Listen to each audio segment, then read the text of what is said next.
So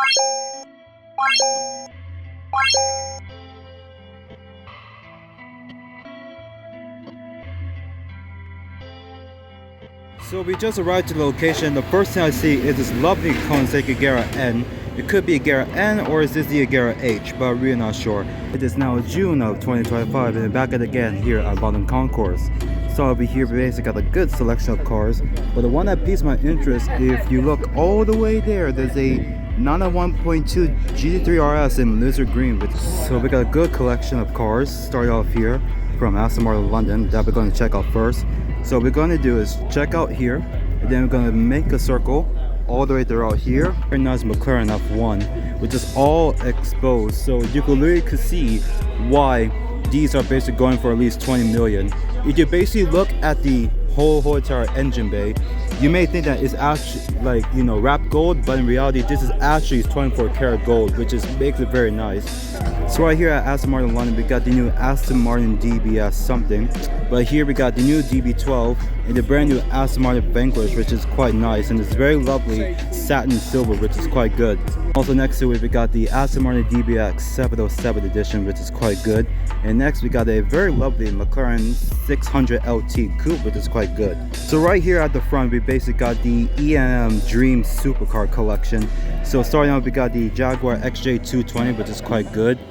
Lamborghini Murcielago LP640-4. This one I know the owner particularly. This is his very personal pride and joy. A Ferrari, which I forgot what's it called. Porsche 959, which is also good. 308 GTB, Bugatti EB110 SF, the F1, the old 911 GT1 structure figure, which is quite nice. A 964, I believe this is the 964 930 Turbo S. Lamborghini Countach, and this very lovely Lamborghini Diablo, which is quite good in this Giallo Orion paint. This boy is literally painting. He's 11 years old, named Aaron Artist. He's literally painting a Lamborghini Countach, which right here we got the actual Lamborghini Countach, which is quite good. We got the PEG Collections Pagani Huayra Roadster, which is quite nice, and it's very exposed gloss carbon that it has. Porsche 918 Spider with a full Martini livery, very rare. Bugatti Veyron 60.4 Grand Sport. This is the updated version.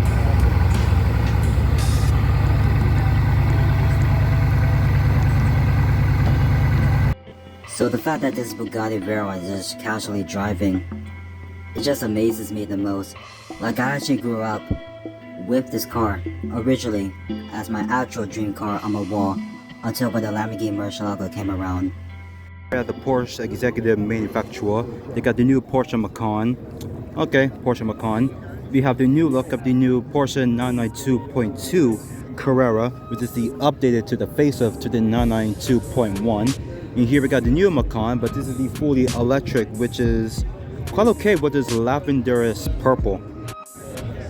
Okay, switch it to the ultra-wide camera. Well, right here we got the Hilton and Moss collection. A very lively Jaguar D-Type, Aston Martin DB5 Zagato, and this very lovely Mercedes-Benz SL convertible, which is quite good. So here at the Morgan Motor Company is the new initials for the Morgan Arrow, the three-wheeler, and it appears to be an older Morgan Arrow, but it could be new. But I do believe these two are the only electric ones, but I might as well give you the full description to let you know if they're fully electric. Right here we got the whole entire Ferrari collection, all exactly in red. So this is the Ferrari V8 sort of say exhibit. So F430 Scuderia Coupe, 360 Modena, F355 Spider, Ferrari F33 if I could believe. Over there 308 GTS, that F8 Tributo, 488 Pista Spider, and a 458 Italia Spider, which is quite nice. The full longer collection, and it appears they had my favorite Lamborghini V12 of all time. The Mercy SV, if you do or don't know, is my all-time dream Lamborghini. But I would rather go for is the LP640, which is the mid-range version to the SVs. Also here we got a Ferrari Indy 500 car, but I totally forgot what it's called. Bugatti Veyron 60.4 Grand Sport, judging by the fact that it does got the updated headlights. But I could believe this is a base model because the Grand Sports will normally come with the panoramic roof, which I would basically give you the picture right here to let you know. But it could be a regular 2005 to 2009 model, but it could be a ground sport because it got the updated headlights. This is a fact, is a Bugatti Veyron, but until you begin to realize it's basically all stripped apart. So this is literally a Bugatti Veyron if it's just stripped apart. How you got the speaker right there, which is at the main dashboard, until you got the whole entire carbon monologue chassis. If you could really tell, it's actually all carbon fiber. The transmission is all exposed, and the whole entire steering wheel and everything, and all the components, and how the fact that this is one of the 10 radiators which is outside, and look how old these brake discs, the brake calipers really are. Lovely Alpine A110 GTR. Oh, it's an A110R, which is quite nice. And right here at the Magneto collection, they got this very lovely Ferrari F50. I've sat in one before, and all I have to say, it's very amazing. Mercedes-Benz. Started with my friends' Mercedes SLS AMG. I gotta stop calling these McLarens. SLR McLaren 722, quite nice. Also here we got that, and a couple of Mercedes-Benz, but the SL300 Goldwings, which amazes me the most, which I love the most. Daytona SP3 out in the wild. First ever time ever seen one in person. You can see all the attention that the Daytona SA3 is getting. Like, everybody is paying attention to the lovely sight of a Ferrari Daytona SP3, which amazes me. And a little quick fact, all this time I thought they come with a twin-turbo V8, but in reality they come with this 6-liter natural aspirated 4-in-1 V12 engine, which shocks me.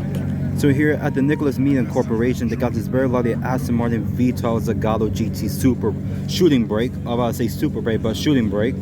The London luxury chauffeuring, they got the new Bentley Continental 4th generation convertible, and a very nice satin black Lamborghini Vuelta, which is quite good. This booth, they got nothing but just bare Fords, including my favorite, the Ford Mustang Shelby GT Fastback. No, it's a GT500, not a fastback, because I could tell by the vents.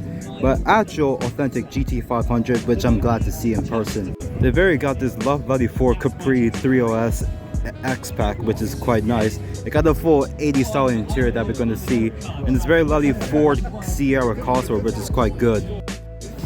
And here we basically got my lovely Ford Escort RS Cosworth, which is very lovely. It is peach puff lavenderish purple Ford RS200, which is like my dream Ford at the meantime, and the Sierra Cosworth and everything Cosworth, like the Capri Cosworth, which is quite good. Here we got my all-time dream Ford, the 2005 Ford GT, and right beside it they got the 3rd generation, the Ford GT, but this one is the full carbon package. So knowing the fact right now these are least going for 900 to 1.2 million, but it was back in the States, then they could lease worth 2.7 to 3.6 million USD right now.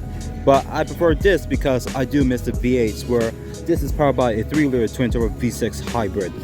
Exhibit, we got the legendary AC car collection, but I'll give the full description down below to tell you which one of these is which. But the only one that piques my interest is this Triumph T7R, which is quite good, and the Ford Shelby Cobra. I could be a 427 or a 429, but another could be a Daytona Cobra.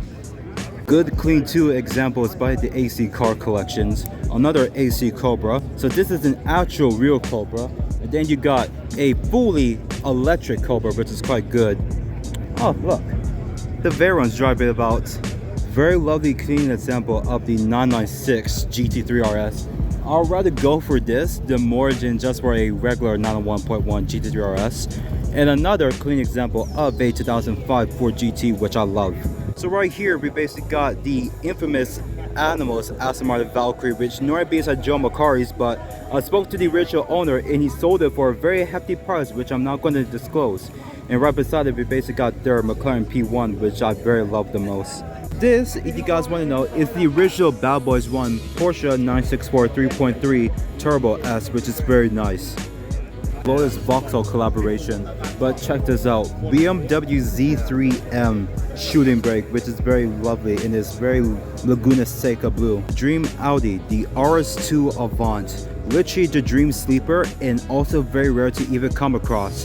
So unlike than a 4-liter twin-turbo VSS like for the R6 and the R7s and so on, this is powered by a 2.3-liter single-turbo inline 5. And the fact that these are makes it very rare is the fact that how fast they really are from factory, and I mean fast, like rally sport fast. Make way for the AC Cobra.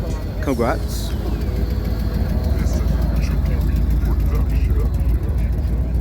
An original Cobra, by the way. And ladies and gentlemen, the most rarest Lamborghini V12s you're ever going to see, the Centenario Coupe.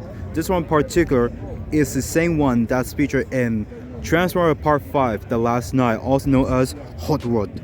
So I'm switching it to the ultralight to give the guys a full experience. So give the guys a quick rundown. Centenario, Lamborghini Countach LPI 808-4, Daytona SP3, Wire Roadster, 919 Spider Heritage Edition, McLaren P1 LM Edition, LaFerrari Coupe, Bugatti Veyron 60.4 grams per all carbon, Pagani Utopia, first ever time ever seeing one, McLaren Senna MSL Edition, Koenigsegg 121 chassis number 1, very lovely, I forgot what's it called, GMA T50, and a lovely Aston Martin V12 Speedster. Right here we got the infamous and legendary of the most British of British cars that you're ever going to get, the POP 50. This one in particular is so famous on social media. So this particular Koenigsegg 121 that you're looking at is chassis number 1, as I mentioned, but also 3 years ago I sat in it back in Super Ventura back in Sunnydale, which surprised me the fact that this will actually be my hero car. So every month and every year I come down to Concours about against London Concours Salon Privé. It basically amazes me like the different variety of cars, supercar ownerships, hypercar ownerships, classics, you name it, howsoever. It amazes me the most. Like from supercars to exotic cars to hypercars, values, worth and prices. Still to this day, I forever will love cars. Later. You know, 17,000. Well, Mansell sold his Ferrari F1 a couple of years ago in Monaco, actually. Yeah, And his Williams, yeah. Ladies and gentlemen, do come and join us. This astonishing Ferrari has been wheeled silently in front of us on the main stage.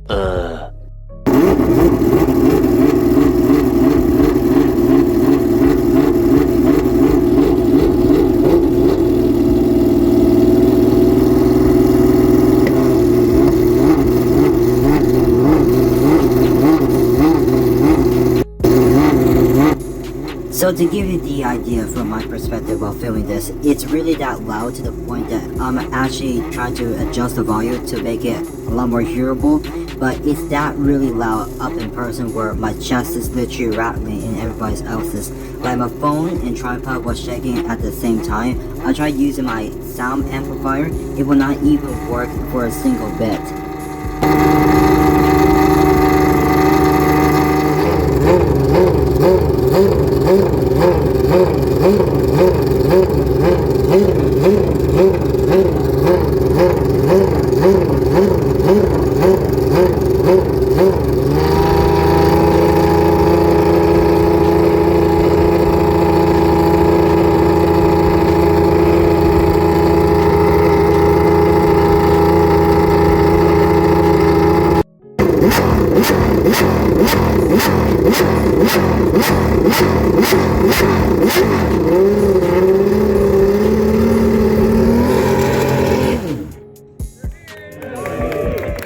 Well, people are looking at this era.